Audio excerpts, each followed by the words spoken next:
Good evening. आज हम लोग करेंगे वर्ग 16 के तत्व का आज अध्ययन करेंगे। वर्ग 16 के तत्वों बारे में पढ़ेंगे। आज सीखेंगे वर्ग 16 के तत्व में कौन कौन से आते हैं। याद रखना है 12th के लिए बोर्ड की तैयारी चल रही है हम लोगों की। 12th को बोर्ड को अच्छे से देने के लिए कुछ इंपॉर्टेंट यहाँ पे हम वीवीआई जो है मार्क लगवा देंगे, उसको याद कर लेना है और बाकी इंफॉर्मेशन के लिए रखना है, अपने समझ में रखना है। कुछ इन कंसेप्ट को नोट्स बनाते जाना है, कुछ बोला जाए तो उसे नोट डाउन करना है। ये तरीका अच्छा होगा नोट्स बनाने का। आगे चले हम लोग इस वर्ग में। वर्ग 16 के तत्व के में अगर बात करें, इसको चाल्कोजेन भी कहा जाता है और ऑक्सीजन परिवार भी कहा जाता है। वर्ग 16 के तत्वों को क्या कहा जाता है? चाल्कोजेन भी कहा जाता है और ऑक्सीजन परिवार भी कहा जाता है। ठीक है, चलेगा। क्या कहते हैं? ऑक्सीजन परिवार भी कहा जाता है, कोई दिक्कत नहीं है यहाँ से। क्या कहते हैं? ऑक्सीजन परिवार भी कहा जाता है। ऑक्सीजन परिवार में है कौन कौन? सबसे ऊपर का जो तत्व है ऑक्सीजन ही है। ठीक है, ऑक्सीजन, सल्फर, सिलीनियम, ट्यूलेरियम, ठीक है, और पोलिनियम। क्या है? बोल देना है भाई, एक बार बोल दो। ऑक्सीजन, ऑक्सीजन, सल्फर, क्या है? सल्फर, सिलीनियम, सिलीनियम, ठीक है, कोई दिक्कत नहीं है। आगे चलते हैं। ट्यूलेरियम, ट्यूलेरियम, कोई दिक्कत नहीं है। पोलिनियम, पोलिनियम, हो गया, कोई दिक्कत नहीं है। आगे देख लेते हैं। ये जो तत्व हैं ऑक्सीजन और सल्फर, आपको याद होगा कि ऊपर से नीचे जाने पर धात्विक लक्षण, धात्विक लक्षण मतलब धातु के गुण जो है ना, धातु के गुण है वो बढ़ते हैं। मतलब ऊपर वाले तत्व अधातु और नीचे वाला तत्व धातु होते हैं, ज्यादा धातु होते हैं। ठीक है, अगर ऐसा बोले तो ज्यादा बेहतर शब्द हमारे लिए डिजाइन हो कि ऊपर वाले कम धात्विक और नीचे वाला ज्यादा धात्विक होते हैं। तो यहाँ पे बात करें अगर ऑक्सीजन की अगर बात किया जाए तो ऑक्सीजन और जो सल्फर है वो कैसा है? अधात्विक है। कैसा है? अधात्विक है। आगे चलते हैं। ठीक, सेलेनियम और ट्यूलेरियम जो है वो कैसा है? धात्विक है। कैसा है? सॉरी, धात्विक नहीं है, ये है उपधातु है। ये कैसा है? उपधातु होता है, कोई दिक्कत नहीं है। ये अधातु है और ये जो है धातु का गुण इसमें होता है, ये धातु होते हैं। ठीक, कोई दिक्कत यहाँ तक होना नहीं चाहिए। अगर बात करें इनर्ट पेयर इफेक्ट, बताना जरा कोई। इनर्ट पेयर इफेक्ट ऊपर से नीचे जाने पर बढ़ता है या घटता है? इनर्ट पेयर इफेक्ट की क्या हाल है? इनर्ट पेयर, देखो भूलना नहीं है, इफेक्ट। इनर्ट पेयर इफेक्ट क्या है? नीचे जाने पर बढ़ता है, ऊपर से नीचे जाने पर इनर्ट पेयर इफेक्ट बढ़ता है। अच्छा, इनर्ट पेयर इफेक्ट क्या होता था? क्या होता था? संयोजकता में कमी, दो से संयोजकता में कमी। अगर इसकी बात करें साधारण इलेक्ट्रॉनिक विन्यास की, अगर जनरल इलेक्ट्रॉनिक विन्यास की बात करें तो इसका इलेक्ट्रॉनिक विन्यास कितना था? बाहरी कक्षा में अगर इलेक्ट्रॉन देख लो, बाहरी कक्षा में इलेक्ट्रॉन की बात करें, कक्षा में इलेक्ट्रॉन कितना है?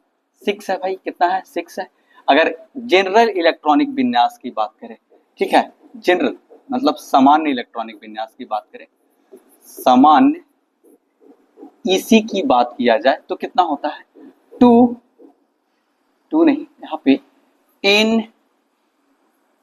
NS2 NP4, कितना है? NS2 NP4 होता है। ठीक, और इसमें और कुछ हम लोग ऐड करते हैं अभी। अगर बात करें इसकी प्रतिशत की, भूपर पट्टी पर देख लो, मार्क कर लो, भूपर पट्टी पर कितना है? भूपर पट्टी पर कितना है? भूपर पट्टी पर कितना है भाई, बोल दो। 46.6%, सबसे ज्यादा, सबसे ज्यादा। और अगर बात करें वायुमंडल में कितना है, तो वायुमंडल में कितना है? 21%। कितना है वायुमंडल में? 21%। भूपर पट्टी पर कितना है? 46.6%। और वायुमंडल में कितना है? 21% है। किसकी? ऑक्सीजन की उपलब्धता। ठीक है, लिख लेते जाना, नोट्स बनाते जाना है तो इस तरह से लिख लेना है। ऑक्सीजन की उपलब्धता कितना है? तो 21%। कहाँ है? वायुमंडल में। कहाँ है भाई?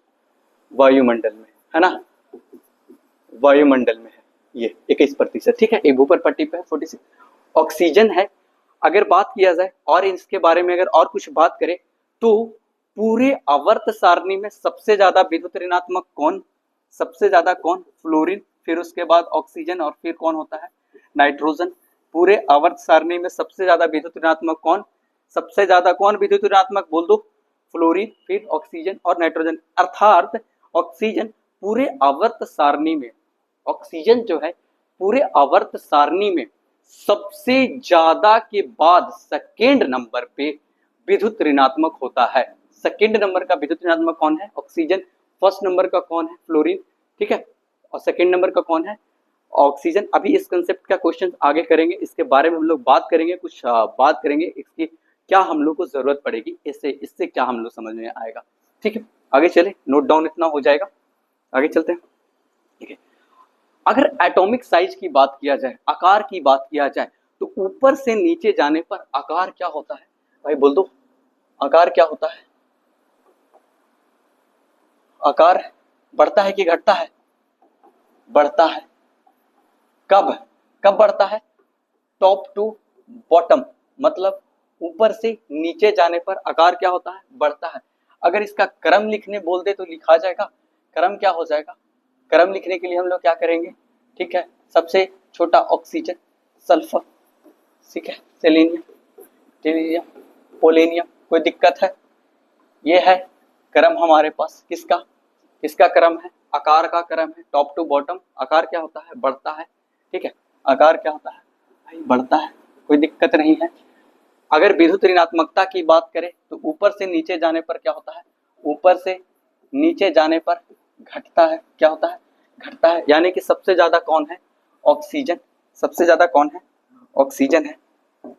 फिर ऑक्सीजन के बाद कौन है, सल्फर, सेलेनियम, टेरेनियम, ठीक है, कोई दिक्कत है यहां तक, पोलेनियम, कोई है समस्या है, सॉरी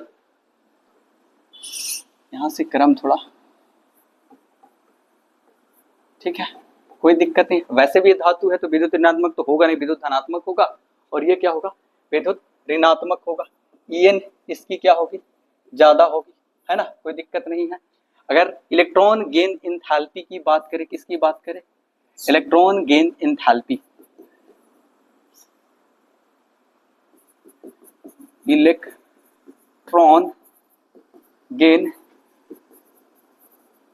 एंथैल्पी की बात करें, इलेक्ट्रॉन लब्धि एंथैल्पी, इसे क्या बोलते हैं, इलेक्ट्रॉन लब्धि एंथैल्पी, कोई दिक्कत है नहीं ना, चलो इसका क्या बोलते हैं, इलेक्ट्रॉन लब्धि एंथैल्पी। सबसे ज्यादा ऋणात्मक किसके लिए है, सबसे ज्यादा सल्फर के लिए होता है, सबसे ज्यादा ऋणात्मक सल्फर के लिए होता है, ठीक है। ऐसे ऐसे इलेक्ट्रॉन देख लो, ये जो थोड़ा सा क्रम है ना, ये ऑक्सीजन अंत, इसको थोड़ा सा ध्यान रखना, इलेक्ट्रॉन गेन एंथैल्पी, ये जो है क्योंकि देखो ऑड है ना, ऑड है तो इसको ध्यान में रखना है। ये तो याद ही हो जाता है धीरे धीरे, ऊपर से नीचे जाने पर आकार बढ़ता है, हो जाता है ना, हो गया होगा अब तक, ठीक है, तत्वों को सिर्फ याद कर लो, काम हो जाएगा। आगे चलते हैं, आई क्या है, आई क्या है, आई क्या है,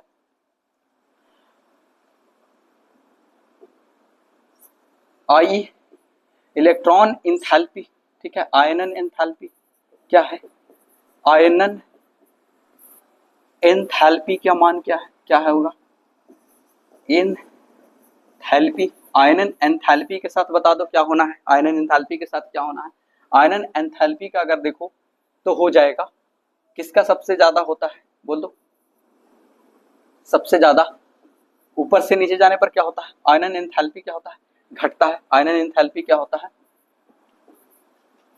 घटता है। टॉप टू बॉटम याद रखना है, टॉप टू बॉटम डिक्रीज होता है, क्या होता है, टॉप टू बॉटम डिक्रीज होता है, ठीक है, कोई दिक्कत, कोई दिक्कत यहां तक नहीं होना चाहिए, कोई दिक्कत नहीं होना चाहिए यहां तक, ठीक है। आगे चले नेक्स्ट स्लाइड पे, चलो ऑक्सीकरण अवस्था इंपॉर्टेंट है, इसको भाई मार्क कर लो, ये इंपॉर्टेंट है ऑक्सीकरण अवस्था। यहां से देखो ऑक्सीजन जो है ना, मोस्टली हम बताए थे एक बार ऑक्सीकरण अवस्था निकालते समय बताया गया था, बताए थे ना कि ऑक्सीकरण अवस्था निकालते समय ऑक्सीजन की हमेशा ज्यादातर टाइम हम लोग इस ऑक्सीकरण अवस्था को समझते हैं, ठीक है, कोई दिक्कत तो है नहीं। -2 होता है, ऑक्सीजन सबसे ज्यादा तत्वों में कौन सा होता है, -2 होता है। लेकिन अगर बात करें -1 कहाँ होता है, पर ऑक्साइड में, पर ऑक्साइड्स में -1 में जाता है। क्या होता है, -1 में इसकी अवस्था होती है। और +2 होता है, तो इससे भी तो एक ताकतवर है जो इसके इलेक्ट्रॉन को खींचने की क्षमता रखता है, वो कौन है, बोलो बोलो, फ्लोरीन। जैसे अगर OF2, क्या है, OF2 है, तो इसकी जब यहाँ पे ऑक्सीकरण अवस्था निकालते हैं तो यहाँ पे +2 होता है। और एक है O2F2, यहाँ पे +1 होता है, ठीक है। इस तरह से हम लोग ऑक्सीकरण अवस्था को समझते हैं। क्यों भाई, क्योंकि ये इलेक्ट्रॉन यहाँ पे खींचने की क्षमता रखता है, ठीक है। तो यहाँ पे ये याद रखना है, ये दोनों अपवाद है कि +2 ऑक्सीजन, ऑक्सीकरण जो अपवाद, क्या मतलब, ये तो कंसेप्ट ही सही है, ठीक है। इसको याद रखना है कि इसे ऑक्सीजन की जो ऑक्सीकरण अवस्था है फ्लोरीन के साथ कितना में होता है, पॉजिटिव में रहता है। फ्लोरीन के साथ कितना में रहता है, पॉजिटिव में रहता है। और बाकी जैसे अगर बात कर दिया जाए H2O, तो यहाँ पे कैसा रहेगा, -2 की अवस्था में रहेगा, कोई दिक्कत नहीं है। H2O के साथ रहेगा तो -2 की अवस्था में रहेगा, ठीक, कोई यहाँ तक दिक्कत नहीं है। इसका इंपॉर्टेंट रखना है, ये सब ध्यान में रखना है, इसकी ऑक्सीकरण अवस्था। सल्फर की -2 हो सकता है, +2 हो सकता है, +4 होता है, +6 हो सकता है। पोलेनियम की देखो ऑक्सीकरण अवस्था घट गया ना, ऊपर से नीचे आते आते घट गया ना, 2 से कमी आ जाती है, तो इसको बोला जाता है इनर्ट पेयर इफेक्ट है। ये क्या दिखाई दे रहा है, इनर्ट पेयर इफेक्ट का प्रभाव है, ठीक है। अकीरिय युग्म प्रभाव क्या है, अकीरिय युग्म प्रभाव, ये क्या दिखाई दे रहा है, अकीरिय युग्म प्रभाव। ये चीजें हम लोग को करना होता है, ध्यान में रखना होता है, ठीक है। आगे चले, असमान व्यवहार, इसके बारे में हमेशा बात किए थे कि असमान व्यवहार दिखाने का कारण क्या होता है। पहला जो कारण होता है छोटा आकार, क्या है, ऑक्सीजन के साथ छोटा आकार है। उच्च विद्युत ऋणात्मकता, दूसरा क्या है, उच्च विद्युत ऋणात्मकता। और क्या है कारण, बोल दो, ये हाइड्रोजन बॉन्ड बनाता है। और क्या है, और बोल दो कुछ, डी कक्षक नहीं है, इसलिए क्या है, संयोजकता बढ़ा सकता है कि नहीं, संयोजकता नहीं बढ़ता, कोई दिक्कत है यहां तक, इसलिए संयोजकता क्या है, नहीं बढ़ता है। ये असमान व्यवहार है इसका, ठीक है, जो अपने इस तत्व के 16 में होते हुए भी 16 के जैसे थोड़ा तत्व से व्यवहार अलग होता है, ये है इसका असमान व्यवहार, ठीक है। कोई दिक्कत है, छोटा आकार होना, उच्च विद्युत ऋणात्मकता, हाइड्रोजन बॉन्ड, याद है हाइड्रोजन बॉन्ड के बारे में कुछ बातें याद है, किसमें किसमें लगता है हाइड्रोजन बॉन्ड, विशेष प्रकार का बंध है, द्विध्रुव आघूर्ण है, याद है, डाइपोल डाइपोल, हाँ। तो यहाँ किसमें लगता है, ये कैसा लगता है, हाइड्रोजन बॉन्ड कहाँ लगता है भाई, बोल दो, FON रहेगा तो हाइड्रोजन बॉन्ड लगता है, मतलब फ्लोरीन ऑक्सीजन नाइट्रोजन, याद रहना चाहिए, ठीक है। इसी के कारण बहुत सारे जो प्रभाव आता था वो दिखाई देता था। आगे चलते हैं हम लोग, वो वर्ग समूह 16 के तत्व की क्रियाशीलता, ठीक है। हाइड्रोजन से क्रियाशीलता को देखते हैं। हाइड्रोजन से जब ये क्रियाशीलता होती है, इसकी क्रिया कराया जाता है, तो H2E प्रकार का ये हाइड्राइड बनाता है, क्या बनाता है, H2E प्रकार का। जैसे अगर बात करें हम लोग E के जगह पर क्या लगा सकते हैं, वर्ग 16 के तत्व, बात सही है, वर्ग 16 के तत्व लगा देना है, तो यहाँ पे क्या लगा दे, H2O लगा देते हैं, H2S लगा देते हैं, H2SE सो ऑन, है ना, ये हो जाएगा। हाइड्रोजन से विक्रिया करके इस प्रकार के हाइड्राइड का निर्माण करता है। कोई दिक्कत है यहाँ पे, नहीं ना, कोई दिक्कत होना भी नहीं चाहिए। आगे चले, ऑर्डर ऑफ एसिडिटी। अच्छा याद है, एक बात याद करो, किसी धातु के ऑक्साइड अम्लीय होते हैं कि क्षारीय, बोलो बोलो, धातु के ऑक्साइड कैसे होते हैं, अम्लीय, कैसे होते हैं, अम्लीय। तो ऊपर से नीचे जाने पे अम्लीयता कैसा होता है, सॉरी, धातु के ऑक्साइड क्षारीय होते हैं, कैसे होते हैं, क्षारीय होते हैं। तो ऊपर से नीचे जाने पर क्या होगा, अम्लीयता बढ़ेगा कि घटेगा, भाई ऊपर से नीचे जाएंगे तो अम्लीयता, शौक सी बात है कि अम्लीयता क्या होता है, और ऊपर से नीचे जाने पर अम्लीयता होता है इसका बढ़ता है, अम्लीयता क्या होता है, बढ़ता है, क्योंकि ये आसानी से अपने इलेक्ट्रॉन्स को दे देते हैं। तो सबसे कम कौन होगा, H2O, order of acidity H2O, H2S, sorry hydrogen की ना, हाँ H2O, ठीक है कोई दिक्कत नहीं है, H2S, ठीक। आगे चले, H2SE, फिर H2TE, फिर H2PO, कोई दिक्कत नहीं है। ऑर्डर ऑफ स्टेबिलिटी, अस्थायित्व कौन होता है, सबसे ज्यादा अस्थायी होता है H2O, ठीक। फिर H2S, फिर कौन सा होता है H2, फिर क्या होगा H2SE, है ना, फिर H2TE, फिर H2PO, कोई दिक्कत नहीं है। ऑर्डर ऑफ अस्थायित्व है और ये ऑर्डर ऑफ एसिडिटी है। क्यों होता है भाई, वो आसानी से इलेक्ट्रॉन दे देगा, ये नहीं देगा, वो हाइड्रोजन को जल्दी से दे देगा, इसीलिए वो एसिडिक ज्यादा होगा। और यहाँ पे एसिडिटी, एसिड क्या होगा, एसिडिटी सबसे ज्यादा एसिडिक कौन होगा, सबसे ज्यादा एसिडिक ये होगा, फिर सबसे कम एसिडिक ये होगा। यहाँ पे देख लेते हैं स्टेबल, सबसे ज्यादा स्टेबल कौन है, H2O है, सबसे ज्यादा स्टेबल कौन है, H2O है। चले आगे नेक्स्ट देख लेते हैं हम लोग, ठीक है। अपचायक गुण, सबसे ज्यादा अपचायक गुण किसमें होता है, सबसे ज्यादा, ठीक है, सबसे ज्यादा अपचायक गुण देख लो, ऑक्सीजन से अभिक्रिया करके डाइऑक्साइड, डाइऑक्साइड और ट्राइऑक्साइड का निर्माण होता है। कौन कौन से डाइऑक्साइड और कौन कौन से ट्राइऑक्साइड देख लो, SO2 और TeO2, कौन सा SE2, ये है अपचायक। और ये ट्राइऑक्साइड की बात करें तो देख लो सर, ट्राइऑक्साइड का भी देख लो, है ना, कोई दिक्कत तो नहीं है, ट्राइऑक्साइड, ठीक है, ये क्या है ट्राइऑक्साइड है, ठीक, डाइऑक्साइड और ये ट्राइऑक्साइड, ठीक है। आगे चले हम लोग, चलो देखते हैं ऑक्सी अम्ल, ऑक्सी अम्ल बताए थे, जिस ऑक्सी अम्ल किसके कहते हैं, जिसमें ऑक्सीजन से हाइड्रोजन डायरेक्ट जुड़े होते हैं, उन्हें क्या कहा जाता है, ऑक्सी अम्ल। सल्फ्यूरस एसिड, सल्फ्यूरिक एसिड, थायो सल्फ्यूरिक एसिड, है ना, पर ऑक्सी मर्क्यूरी सल्फ्यूरिक एसिड। देखो पर ऑक्सी एक शब्द जो है ना, पर ऑक्सी, ये देख लेते हैं थोड़ा सा हम लोग पर ऑक्सी के बारे में। हालांकि इंपॉर्टेंट एक H2SO4 की संरचना भी रहता है कभी कभी, ठीक है, तो पहले हम इसकी संरचना बना लेते हैं फिर देख लेते हैं, ठीक। H2SO4 की संरचना अगर है देख लें तो इस तरह से हम लोग को दिखाई देता है, ठीक है, कोई दिक्कत है, कोई दिक्कत है H2SO4 की संरचना में, नहीं ना। अगर बात करें इसकी संरचना में बात करते हैं तो देख लो, सल्फर है, ऑक्साइड है, ठीक है, ठीक,